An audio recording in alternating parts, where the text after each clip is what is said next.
Holly Cotton here, and you guys know that I love whenever I see people being the change and doing things to make the world a better place. And I will also add that my guest today is the only guest that my daughter has ever been excited about. I bring her to celebrity events all of the time.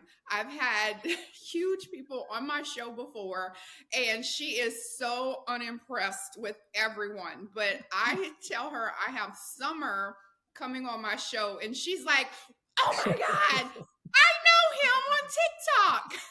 So I am so excited. Apparently, I have the celebrity that I Oh my just found, Summer Clayton. And if you guys do not follow Summer, he has over 5 million followers on TikTok. He's a huge viral sensation, as well as he's just someone with a big heart that's trying to do something.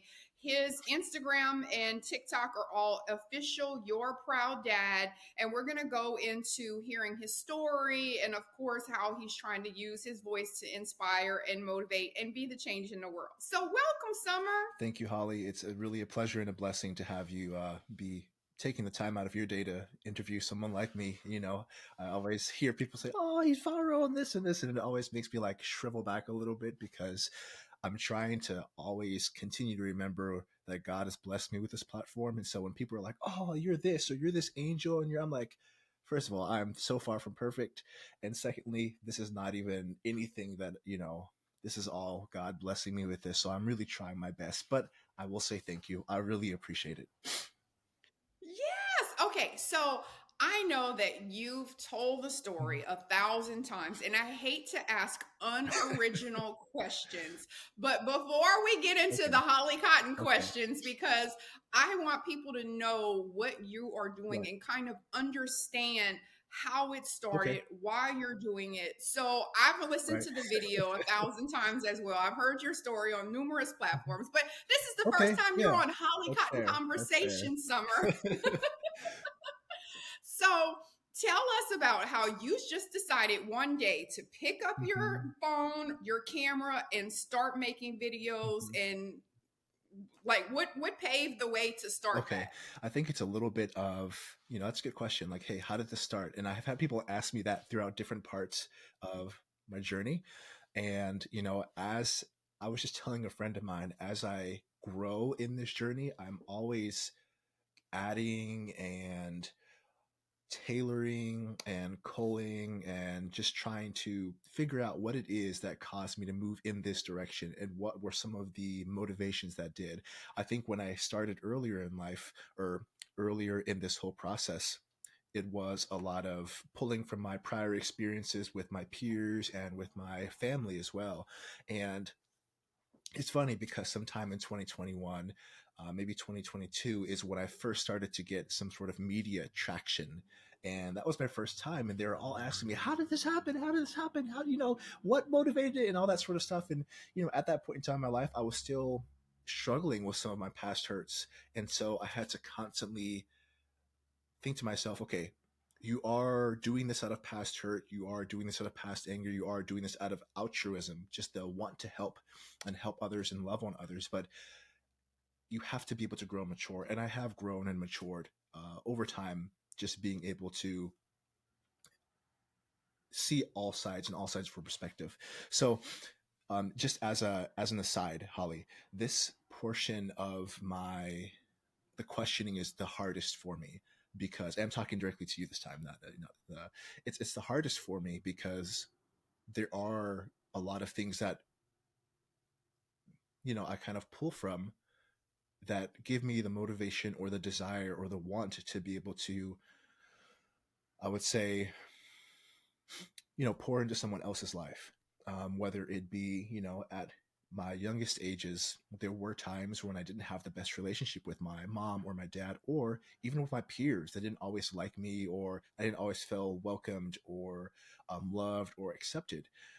And so over time, when people started to say, "Hey, do you want to write a book, or do you want to appear on the show, or why are you doing this?" I had to go through all of those different emotions myself. And I had to make sure that I was shaping this story from a much wider perspective, not just out of anger, because that would be unfair to my parents. And those were the same things that they were telling me. They're like, well, I mean, I know that you're angry about this, I know that you're angry about that, but there's a wider perspective that you're not taking into account. And a couple of years ago, even, I was still struggling with taking that perspective into account. And so I'm glad that I'm having these opportunities, especially that you're giving me these opportunities now to be able to have come to a place where I'm much more mature in my thinking and my understanding of this whole 360 perspective. And I can answer that question a little bit more clearly. So, a long story short, what made me start making this sort of content? Um, when I first started doing TikTok, it was a lot of like following the trends and acting as someone who was a consumer of media, someone who was just looking at the trends and doing their dances and maybe making my own skits. It was really self serving. And I'm not trying to say that that's not like still a small part of it, self serving, wanting to have that sort of acknowledgement, because I'm not perfect, right? But at some point in time, I began to, work directly with my audience. It was under 1,000 at the time, sometime at the turn of 2020 to 2021. And I remember saying I really, really wanted to get to 1,000 followers before the turn of the new year, because that way I could continue my family's tradition of praying out the old year and praying in the new year. And I wanted to do that on live, because on TikTok at the time, you had to have 1,000 followers to go live. So I said to myself, okay, that's a really big goal, but I found myself getting really frustrated with a TikTok algorithm. And this is all, before full-fledged Dinner with Dad tutorials. I was still making motivational type content. But at some point in time, I made this little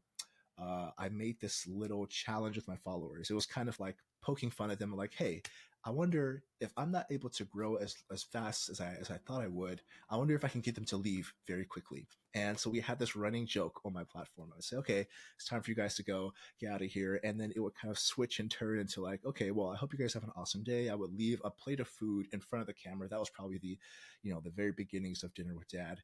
And just say, okay, I hope you enjoy this. I hope you have an awesome day. See you later. Or maybe just praying, or just giving them end of day type motivation. And then at some point, one of my followers recognized, okay, he was jokingly trying to get rid of us.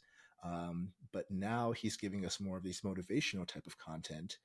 So dad must be wanting to keep us. And so that was the comments that kind of solidified me as dad, because before then, yes, it was a lot of like TikToks about skits and all that sort of stuff, but there was a lot of motivational stuff there too. I realized early on that people kind of need that and want that. And maybe out of my want and desire to have had that, maybe from my peers, or from that sort of acceptance from my peers, I think maybe I kind of filled that role. But it wasn't me coming on and saying, hey, there's a whole fatherless generation out here, let's go ahead and start making content towards them. It was more so this mix of like, I really enjoy helping people, and they seem to really enjoy having this interaction with me. And so it kind of just slowly slipped into that sort of realm of like helping and tutorials and, having this time to sit down. And it wasn't actually my choice to start the Dinner with Dad series.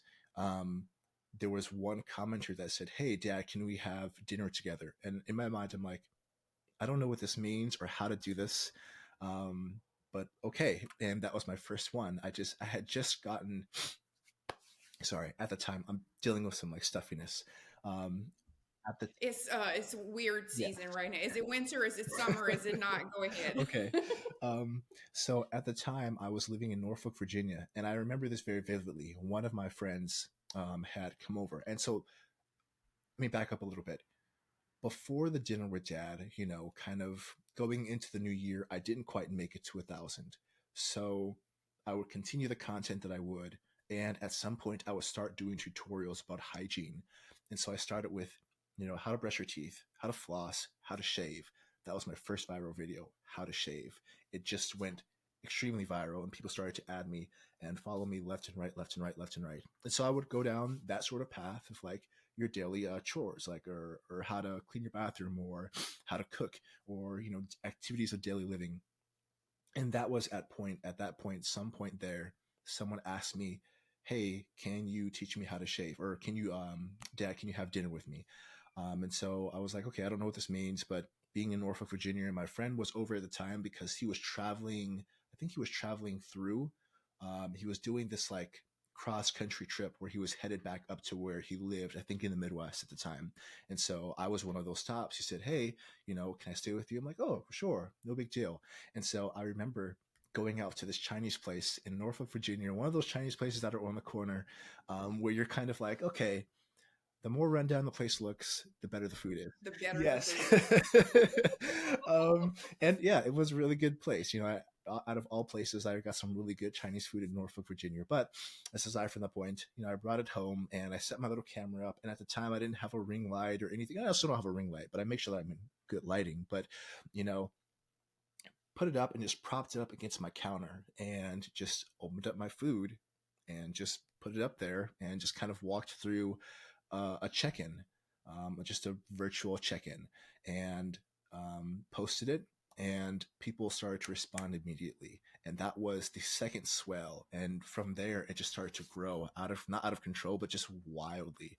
So that kind of introduced Dinner with Dad into my tutorials, and then it kind of branched out as well into faith and being able to show people how to pray and praying with them virtually. Just this overall virtual type of, I won't say it's a service, but just interaction with the people on the other side of the screen. So I'm sure that you can cut some of this out. There's a lot of fluff in there. No, I love Okay. all of that, Summer. And I wanted to tell you too. So one of the things, because I'm a huge mental health Mhm. advocate, nurse, all of Mhm. these things, life coach. So all of the things that you're Mhm. saying, I feel that we have these purposes in life where I know for me, I'm always saying I want to be the change. I want to be the change. I grew up, Yeah. as like you said, I grew up in a Right. multiracial home, and maybe I felt when I was with this side, Right. I was this way. When I was this side, I was ostracized this way. So it was Mhm. hard for me to fit Yeah. in. So my passion and my mission is like, I want to make Yeah. sure that, people that look like me, we don't feel like we have to fight to Absolutely. be accepted, or, Absolutely. so it's like all of these things are sort of build the Mhm. character that you are as an adult. And I love that, because a lot of people Right. don't, like, Right. they aren't the Right. thing that they needed when they were Right. growing up. They're like, well, I'm done with that, whatever. But people like us that have Mhm. these great energies, we're like, okay, Mhm. I see that there was this gap Right. in this Mhm. disparity in whatever community, and now I want to feel it. And I also want to tell you too, because I thought it was funny when you said this. When I was writing my first book, so I had a really bad Mhm. marriage and my ex, whatever. So I remember when I was writing a part in my book, and I ran it by my Right. son, and I had like this little funky paragraph about, yeah, and this, whatever. And Right. my son was like, Mom, you don't even need to put that in there. Like, your takeaway from your Yes. story by adding the Right. negative part. So when you were talking about like how you had to go to a place on your growth journey where you were like, this is not Right. about my Right. childhood. This is about what I'm taking Right. from that, and now how Right. I'm going to Right. inspire and be the Yes. change for other Yes. people. So I love how you said Yes. that. You were like, Yes. I'm on my growth Yes. journey. I Yes. had to let some stuff Yes. go. Yes. And I desperately want to get this part right whenever I'm going on these interviews because I don't want to villainize my parents. I don't think that's fair to them. Everybody is going through their own journey, and they were going through their journey at a point in time within society where they had less resources than I do now. And so it's not like I'm saying, oh, they're not responsible for their own actions. Yes, we're all responsible for our own actions. But now that I can tell this story from a 360 perspective, it's not just anger, it's not just frustration.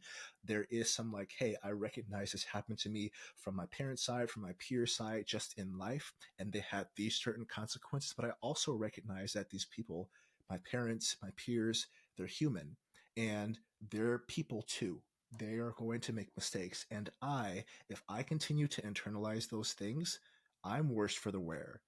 I am being unfair to myself. And I do sometimes internalize. I can be horribly judgmental to myself, horribly critical to myself, but I can also be a judgmental human being. I make snap judgments just like that. And so that's something that I'm trying not to do because I'm like, you have this platform built and focused around loving people unconditionally. You can't also be this judgmental cow in real life. So those are some of the things that I kind of work through and I'm working on myself. Well, I'll tell you this, Summer. I always say this whenever I'm talking, especially if I'm on a panel or I'm Mhm. moderating, and that's when you get input from the crowd. Mhm. And I always get someone will talk about being healed. So I Hmm. always hear someone saying something about being healed.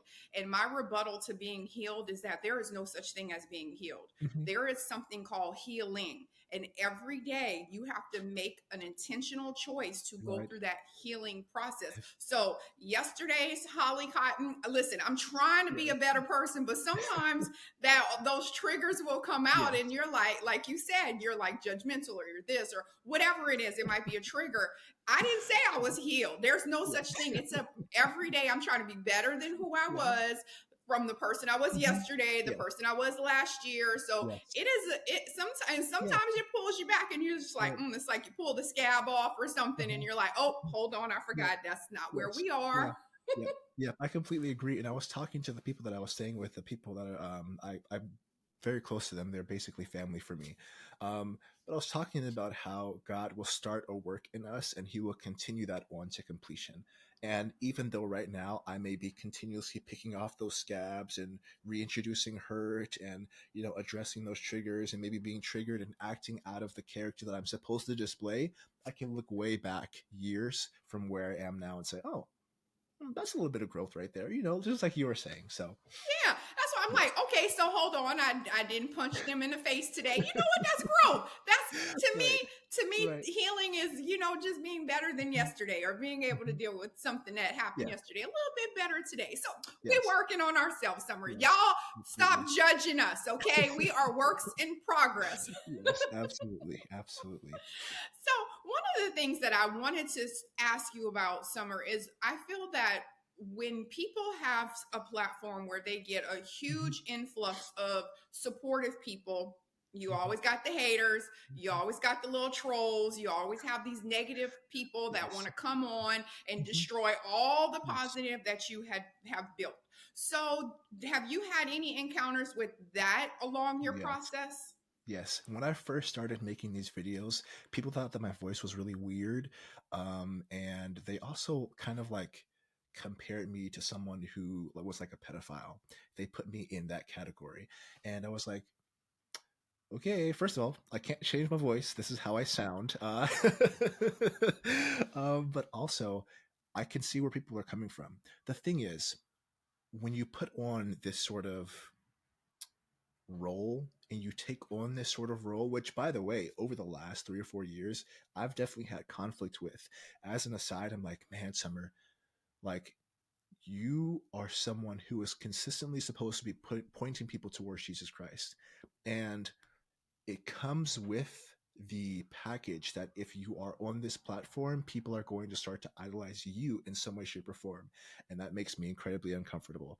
Um, Sometimes it's even hard for me to take like praise because it just makes me shrivel back and I'm like, I'm supposed to be a middleman.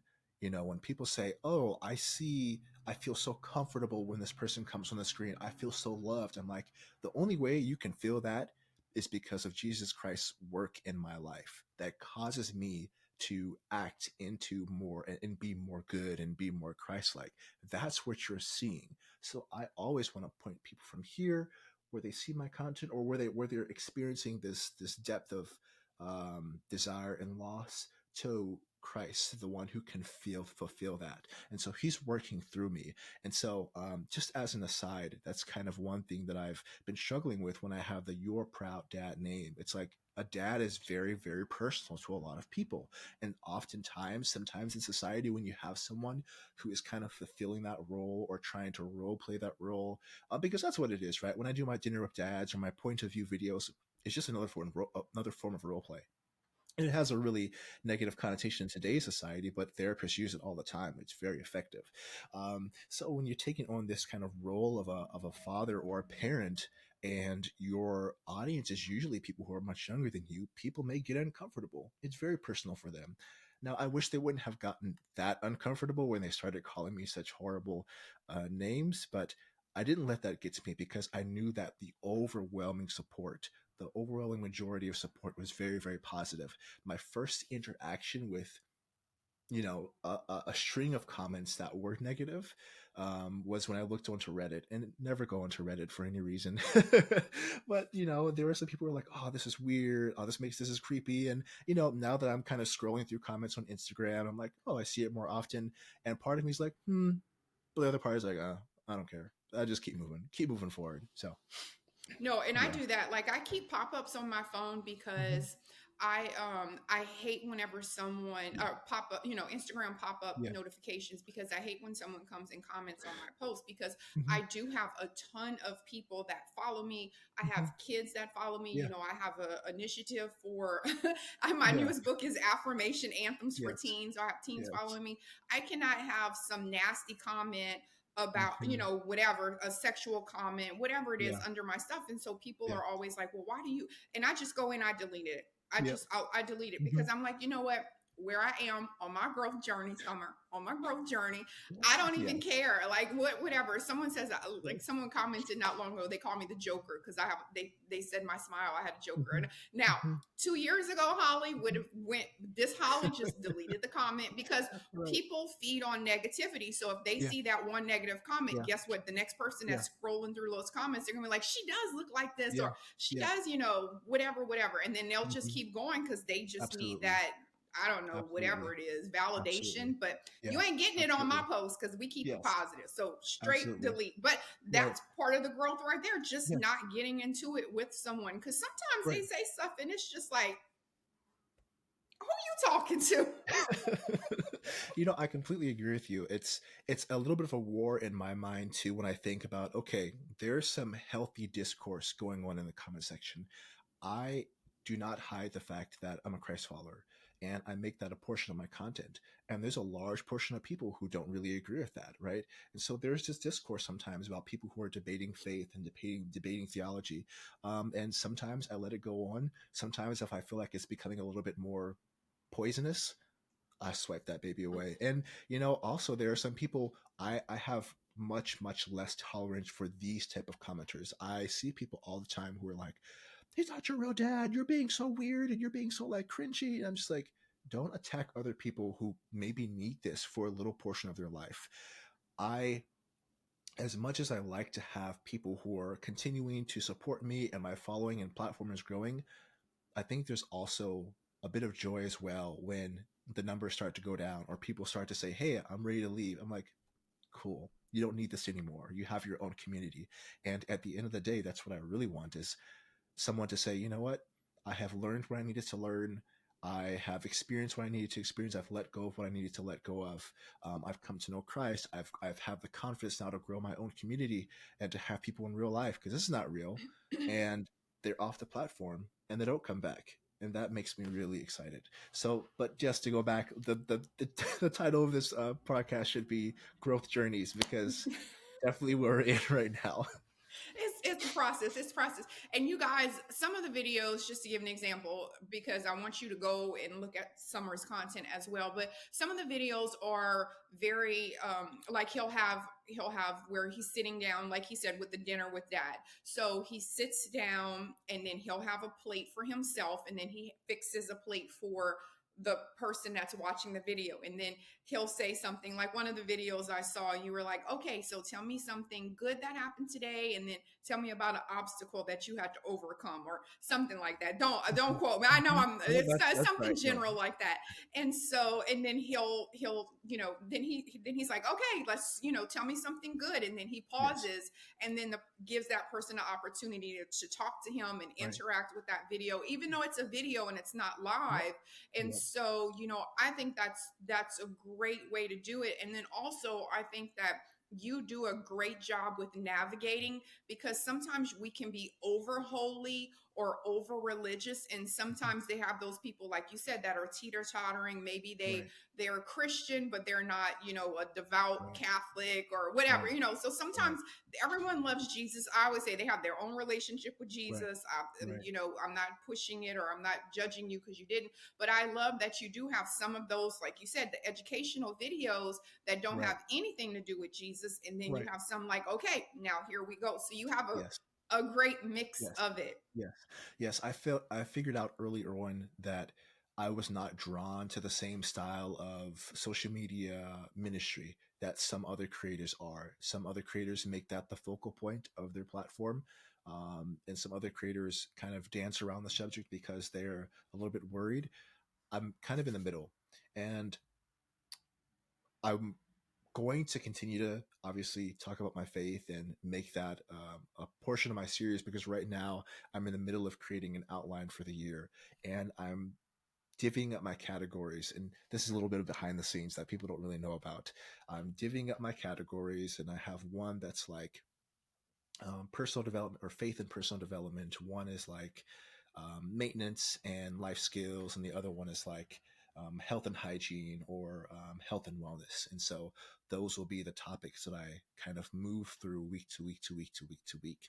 And so, yes, I do want to continue to make it a focus, but at the same time, I want to continue to do that in love.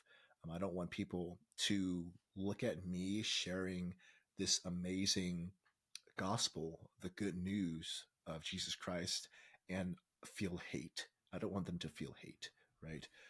So, yes, I definitely mirror what you're saying, and I just don't want people to be turned off to the gospel because of what I'm doing. Maybe there are people who read scripture and they're like, I don't know if I'm ready for this yet. I'm like, well, if that's your choice, I don't want it to have come from me just saying spitting hate and vitriol and all of that sort of stuff. And one of the things too, I wanted to also add, Summer, that why I really just felt that your videos sort of inspired me and it just resonated, because I hear so many times of people that actually have a dad in the home, but their dad is Yeah, not able to be soft with them. yeah, Their dad doesn't know how to be loving or right. have that relationship. And kind of like what you were saying earlier, sometimes we as parents get into this survival mode. My Hmm. job is to be a provider. Oh man, what's the movie? Oh, good, is it Good Fences or something with Denzel Washington? And Fences. yeah, and Yes. fences, yeah, fences. Mhm. And so or whatever, I know it has Yeah, something to do with yeah, the fence. yes, And fences. Yes. so he has that encounter with his son, and Hmm. he was like, who said I gotta like you? I don't Yeah, have to like you. Do you have a yeah, roof over your head? Do you have this? Do you yeah, have this? And it was yeah, such an emotional scene for his yeah, son. But it yeah, was true. Like a lot of dads feel yeah. that my job is to come in here and be a provider. I don't Absolutely. have to be sympathetic. I don't Right, have to be loving. I don't right. like, they have this gruff Yeah, persona. So I yes. love that you come in, even if they have a parent in the home, and you're like, Hmm. hey, I know you love your dad. I know Yeah. dad is there, but Hmm. this is another angle, because Absolutely. we as moms might be a little overly, like too emotional or Yeah. whatever. So you give that balance to a lot of them, a lot of the youth or adolescents or even Absolutely. adults that didn't Yeah. have the dad and they just want to have Right. a conversation. Yeah. Absolutely. And that's a really good point that you bring up. It's really, really, really complex. I never want someone to look at my channel and say, this is the standard, because I'm an unrealistic standard of a father figure. I am something where you can see, oh, there are these attributes or characteristics that I can strive for as a human being, and I'm striving for them myself as well.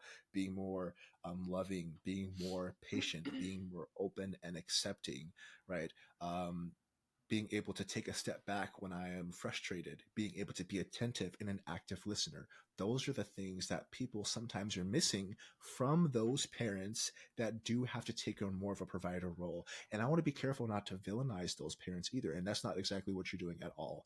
Um, but sometimes there are comments on my videos that do just that. And I think unknowingly, there are young people who are like, my dad always works all the time and he never has time for me. I'm like, I definitely see how, if your father has to provide and he has to work long hours, there are unintended consequences of that. Just like I did with my dad, who was both loving, but he was very much disciplinarian in the family. He was very authoritarian, and he did have sort of that mindset of like, hey, I did these things for you, things that really, as a parent, you should do. But to him, those were the things that comprise that love and that care, because that's what he learned from his parents as well. And my mom, being someone who was very protective, because at the time they had 5 kids living in the inner city. you have to be protective, right? So yes, you have to have you have to have standards, you have to have structure, you have to have, that sort of like, hey, this is what we're doing now, this is what we're doing then. No, you're not really going to stay the night at this person's house until we get to know them. No, this specific action has a consequence, and you're probably going to get the belt or whatever else. And so it's like, yeah, as if you have a top down view, you're like, yeah, all of these things were going on, and that's why we had to have this sort of structure. We had to have this sort of consequence, this reward system, this consequence system that had to be in place. Just like there are fathers out there who need to be a bit more absent, or who need to work and provide, and that causes them to be a bit more absent. But also, there are fathers out there who maybe don't know how to talk with their kids. They only know how to do the basic things, and to them, that is love. Because kicking your kid out on the street, that's not love. But to them, if they can be a good provider, they can be a good protector, right? If they can be someone who can show their kids how to do this or show their kids how to do that, that is what love looks like to them, and that is an example of love as well.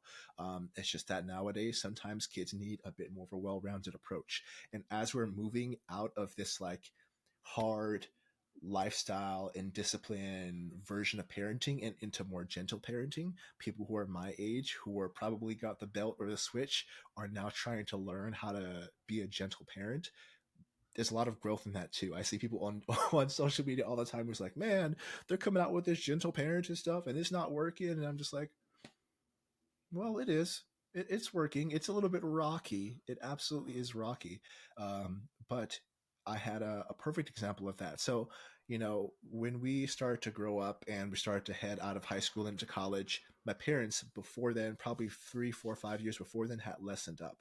At some point in time, because my dad was that more of that disciplinarian, he had that more of that style. My mom said to him one day, she's like, you know what? And my dad came together and he agreed too. He said, we have to find a different way. We can't keep doing this. This is not helping. This is hurting. And I want to have that relationship with my kids. And so from that time on, they did their best to find other ways to motivate us towards being good and to having good grades and to having discipline. And by the time we had, gone out of the house, my little brother didn't get any of it whatsoever. And he made his mistakes. He absolutely did. And there were probably times in my mom and dad's life where like, we should have gave him the belts, but they didn't. They stuck by that, and he is now in the military. He's doing very, very, very well. Very, very well. Has a really, really good head on his shoulders. Very intelligent, very smart, very trusting of my parents. Doesn't hold anything back from them whatsoever. Has no resentment, or not that I know of, right? And there were also other examples of that in my life, and so that was just really, really interesting contrast between those two. Between my parents who had grown up in a certain way, and who parented out of a certain style and had to grow out of that and learn differently. And they did. And now we're on very, very good terms, very good terms. And a family who maybe um, took the more difficult road, or maybe the road that they grew up with. And it was just a different style. They came back around to the same things. Now we have very, very intelligent and kind and Christ-like family on this side, and very intelligent and kind family on that side as well. And they both had the same sort of impact. I think that those sort of stories give other families and parents hope that, hey, we can take the road less traveled, the road that's a little bit more difficult, one that we may not have a ton of education on, but we can give it our best try. And our kid's not going to come out as this lawless buffoon that we think they're going to come out as. And I'm not a parent, right? So there's so much more to this than what I'm talking about. There's so much lived experience. It's so much harder. It's so much harder. I can only come out and chat about my own experience. Well, I'll tell you that I too, Summer, I've gotten into it. Um, the I guess the feedback from my kids as well. So I like I said, excuse me, I was in a very bad marriage, and so and it just a Right. toxic relationship where we fought all the time. So of course, that wasn't healthy for them. So then when I transitioned to being a single mom, because he kind of left and that was it. Like I was by Mhm. myself, and I was like, oh my gosh, I gotta be mom and Right. dad. And so I know like my daughter or my son would be like, well, you're not being sensitive to my feelings. And I'm like, what are you, I'm working 15 jobs. I haven't slept in 5 days. And now you want me to be sympathetic to your feelings and I'm not being sensitive. Like, what do so there was this transitional period where it was rough for Mhm. all of us. We sure could have used your proud dad because um, your your tired mama did not have the Right, ability to sort of do right. that. But now again, I'm here and I like you Mhm, said, it's that growth journey, and I'm like, okay, so now I can do it, mhm. and now I see how Right, hard it was. So now what can I do to help right, other people? What can I do? Maybe my right, kids needed me to give them an right, affirmation. Maybe my kids needed me to right, tell them something. It's they're right, grown right, now, but at that time, so what can I do now right, to give back? So I love that. And that kind of wanted to ask you too, Summer, because I know that some of your videos, you're actually doing, like you said, the life skills, you're fixing a car. You guys, he's doing oil changes mm. and putting brakes on cars and I'm definitely what not is it? doing all that. Don't talk me up that way. I've never done my own oil changes. I've He's never like, done my own he's like, brakes. he's like, when this check engine light comes on, this is what you need to do.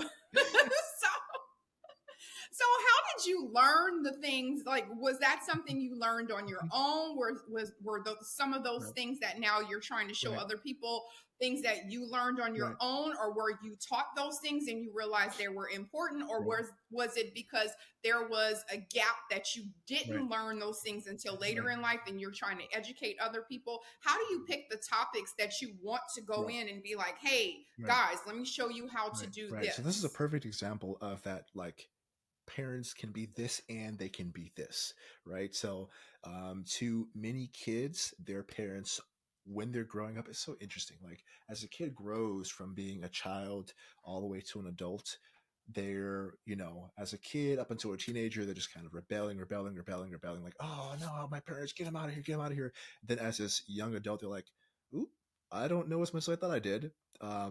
They're always pulling back to their parents, and then as an adult, they're like, I really would just want to spend whatever time I have left with my parents. And so, as much as my parents were the disciplinarians and authoritarian, more of an authoritarian style, they had to be that way for a reason, right? I was not all puppy dogs and rainbows as a kid. There were definitely times where they need to put their foot down and give me a good swift kick in the behind. So, but at the same time, there were also times where I got to learn from them. My dad used to spend time teaching us how to shadow box in the kitchen. My mom would oftentimes be cooking in the kitchen as well, and I got to learn a lot from her. And my mom also sang as well, and so that was really cool to be able to have that. They both actually sang, but they both actually brought us up in scripture as well too. And so being able to have parents who have these family forums on the weekends where we'd all get together and we pick our own snacks out, and they would go through scripture, and we just have to be able to bond as a family that way, right? But at the same time, my dad will also teach me about basic car care, and so he's the one who actually taught me how to check my oil. He's the one who actually, alluded to being able to change a tire. I never changed a tire because I never had to. Even when I did, I would just call somebody. But that first video where I was changing a tire was the first time I physically changed a tire myself, and not that I needed to; it was for the video. But I was like, oh, so this is how this works. If I ever need to do it again, I'll do it this way. And so my dad taught me a lot of the things, and my mom taught me a lot of the things that sometimes I share. On the other side of things, I realized, okay, there is a deficit in my knowledge. And so I'll just go to YouTube and just kind of figure it out myself and say, how can I make this more palatable for my audience? And then film it, video it, and kind of move on that way. Okay, yeah, I was curious because I was like, okay, was he taught Right, this and now he's realizing it's right. important, or is it in the back end like, who I sure wish someone would have taught me this because, baby, I needed to know this like 5 years ago. So my last question, Summer, because I know you have tons of videos to make and people's lives to change, but my last question that I want to ask is because I want you to go back to where you began and you really started getting the Right. attraction from outside people. Like people were like people like me, but like bigger names, but I'm Yes, somebody you too, Summer. are. I mean, Yes, I ain't you are. CNN, but I'm Holly Cotton.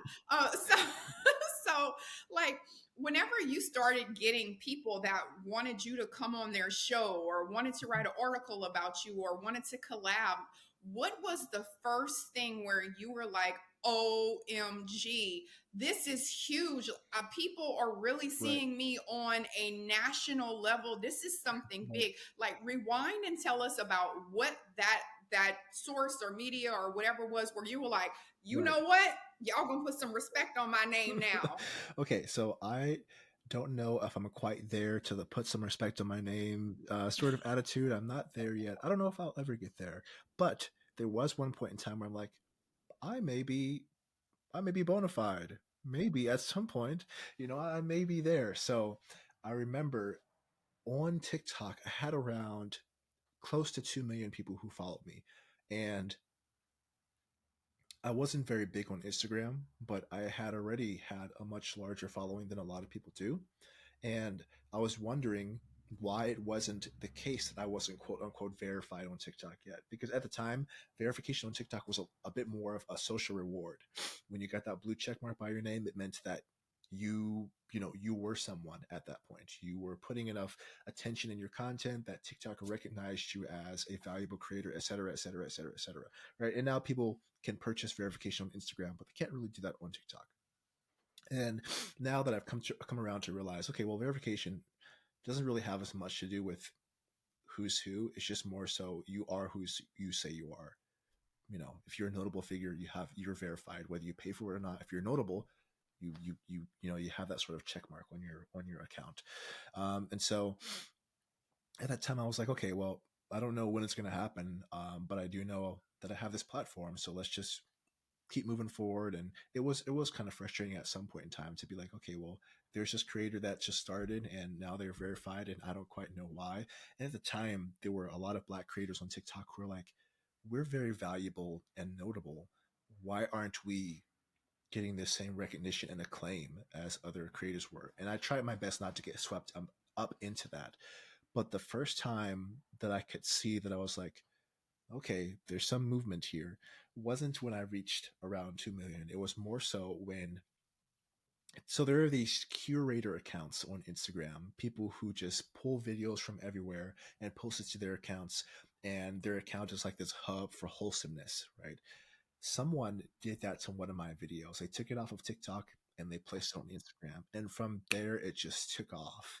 It just, other people were posting it. People were posting here, here, here, here. I was like, whoa, pump the brakes, please. Slow down. Just because at the time I was working full time for the U.S. Air Force. I was a contracted employee, so I was working a full time job. I didn't expect it to happen, and I'm just telling people, "Hey, we're growing. I'm growing in this way, this way, this way, this way."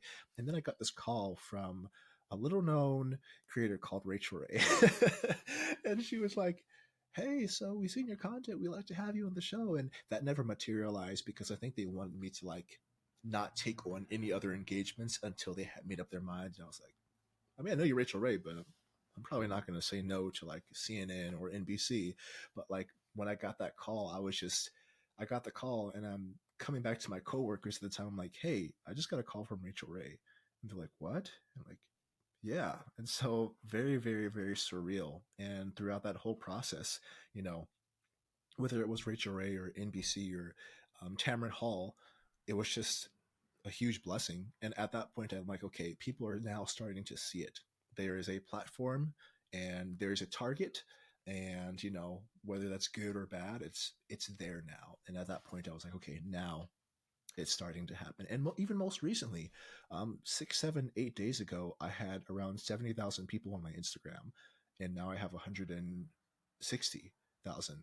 And that's another swell of people who are coming back to my accounts. And I have to constantly remind myself, okay, who is giving me this opportunity? Point myself back to Christ.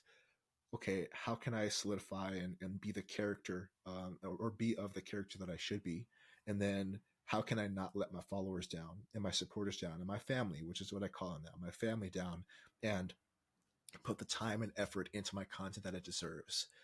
So that's kind of where I'm at currently. And that was a time, I definitely, when Rachel Ray called me, when I was like, okay, yep. I might be doing Maybe just a something little here. bit, yes. So, Summer, what are some of the platforms that you've been on? I know you mentioned a few, Yes. but just for people who haven't followed you or don't Mhm. know how big the Okay. spectrum, of media that you have been on. Give us some of the insight into like some of the things that you've been Okay, on. so yeah, I've been blessed to be featured on digital as well as live content or live reporting.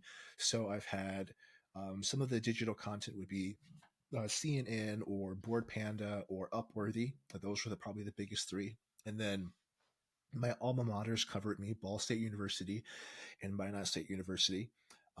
And then we've had some, I think Fox at one point, they did a digital piece. And then a local station, I think it was like in Chicago, they just called me up and we did it right there. And then you have Tamron Hall, the Today Show, and there was one more. And then I forgot the other one, but there's just been enough. Yeah, just so y'all know, just so y'all know. Okay, so to close out, Summer, tell everyone how they can find you, support you. Do you have anything that you're working on that's an upcoming project that you give us a sneak Mhm. peek on that we can be looking out for, or how we can support Okay. that? Like, go ahead, drop Okay, everything. so as you can see, I've got my jerry rigged mic. This is actually a napkin holder, and I have my mic just standing there. But I did get a podcast mic because I'm thinking that I want to start taking questions from my audience and meeting with people who have that lived experience, whether they're well known or not, and start addressing some of those questions. Because again, I'm not a dad. I only have so much lived experience. I can only share of what I know, but with the network, there's a lot of people who can share. And maybe you'll be talking to me and I'll be pushing your name out and you'll be talking about your lived experience, Holly. Um, but on the other side, I am working through trying to like strategically place my content throughout the year and narrow down the topics that I want to broach and create some structure for myself so that I know week to week to week my little family here, they have consistency from me, and that's what I think I owe them.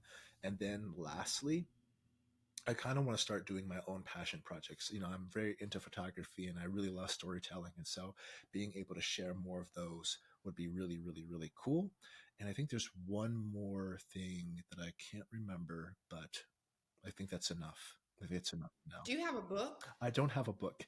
And, that's a good question as well, because we were talking earlier about how there were a couple literary authors who said, hey, you should strike while the fire's hot and write a book. I was like, at the time, I was like, oh, that's really attractive. But now I'm really glad I didn't. I don't want to be talking out of anger and being unfair to my parents or being unfair to my situation or being nearsighted or being, narrow minded in my scope. I need to have a bit more of a wider things, but maybe in the future. Maybe in the future. Yeah, and then you can also write a book about it. Like, it doesn't even have to be an Mhm. autobiography. I mean, that's always the easiest thing to start off with because you know Yes. your story of you or Yeah. whatever. But yeah, I mean, you can have just a generalized book about some of the Okay. topics that you talk about or Look at whatever. you. Thank you for that. I appreciate And it. I have a book for anyone that's listening. You guys know I have a book called Ink and Imagination where you can start writing your Okay. book as well. So Summer, what are your all of your social media tags now? I know you have 5 million plus followers on TikTok. Oh Lord, I don't even know. Sometimes I look at these 70 whatever Mhm. I have on Instagram. I'm like, I only know like 10 people. Where are these people at? Anyway, so I can't even imagine 5 million. But go ahead. What are your social media Okay. handles Okay. also? So on TikTok and on YouTube, I am your proud dad. No spaces. And on Instagram, I am official your proud dad. Hopefully, one day I get to take back the username your proud dad for Instagram, so I don't have to have official. But those are my channels for now. Okay, got it. And I'll also have clickable links as well on the podcast notes. You guys know I always say just scroll down and read the podcast notes. It's down there. His name will be spelled out. His links are there as well. So, anyway, thank you so much, Summer. I appreciate what you're doing. I love that. And that's why whenever I saw your mission and what you were doing, I was like, wow, I really want to know his story because there's so many people that are about Mhm. not being the positive change. And like you said, those negative Yep. things, dancing in videos, doing whatever, that's great. They got their 5 minutes of fame or whatever it is, talking bad about relationships, this or Mhm. that. Like, those things are huge. It's going to go. And controversy always is rapid, viral. But for someone to have something that's positive, that's going viral, I definitely wanted to be a part of it. So thank you so much for telling And your story. thank you very much for having me on as well.